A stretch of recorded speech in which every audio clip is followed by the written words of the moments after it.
各位观众朋友们，大家好，我是惠子。不知道大家有没有觉得早期出现的宝可梦在现在看来强度不是很行了？其实原因有好几个，其中一个就是特性白板。很多神兽为了限制强度，直接敷衍的给了一个特性压迫感，就是给予对手强大的压力，从而减少其使用招式的 PP 值。那么今天和我一起来看看这些特性为压迫感的宝可梦吧。1. 三圣鸟。关东地区三圣鸟的普通特性都是压迫感，只不过这个特性在闪电鸟身上还算有用，其本身耐久过硬，加上抗性不错，在消耗对攻方面能够有效让对手技能值减少。三圣鸟现在已经被公认为级别最低的神，至于他们动画和对战表现是分不开的。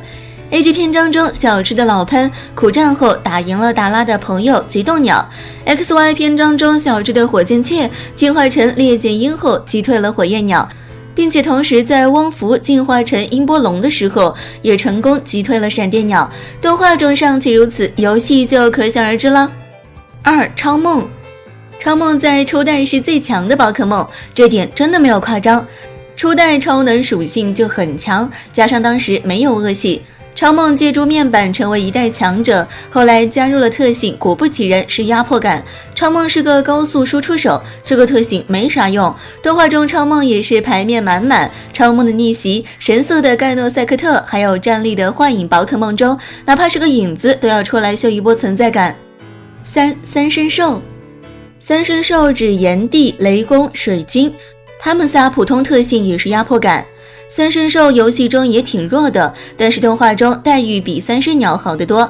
炎帝在剧场版结晶塔的帝王中占尽风头，虽然是个幻影，但当时给我以为炎帝本体必然更加厉害的错觉。雷公也在雷公的传说中登场，当了一回主角。水君就有点不行了，没有自己的剧场版，但是登场次数很多，比如无印118集、DP 28集，还有雪拉比剧场版中都有出现。4. 洛奇亚。洛奇亚比这些没有选择的神兽好多了，它的梦特性是多重鳞片，不过第50代之前它还是只有压迫感这一特性。洛奇亚是超能系飞行系的宝可梦，根据设计师说，原本它的属性在超能、水、飞行系3个属性中挑，最后舍弃了水，现在又圆上了设定。洛奇亚是掌握洋流的，貌似洛奇亚也是第一只在动画中出现多个个体的一级神。5. 凤王。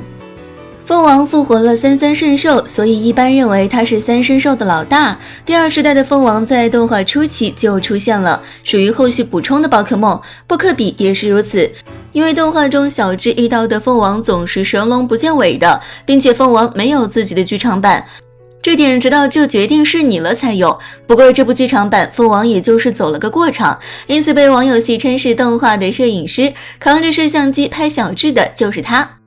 6. 戴欧奇西斯。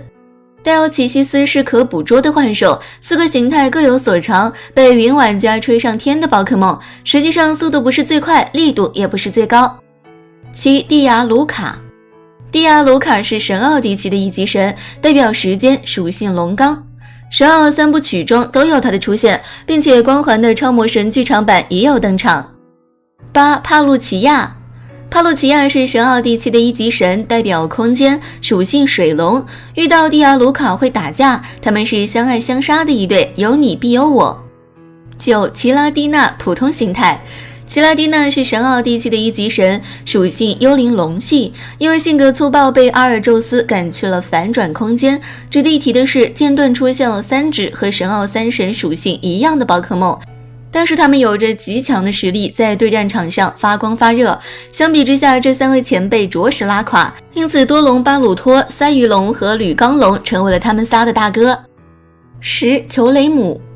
球雷姆是合众地区的一级神，代表虚无的空壳，合众3龙之一，专属招式最垃圾的一位，并且特性也是最差的，好在剑盾加了个龙舞拯救了他。11. 无极泰纳。无极泰纳种族已经有点超模了，因此给了他一个无关紧要的特性压迫感，但是估计他会在究极赛季中发光发热。好了，以上就是拥有特性压迫感的神兽，我是惠子，咱们下期见。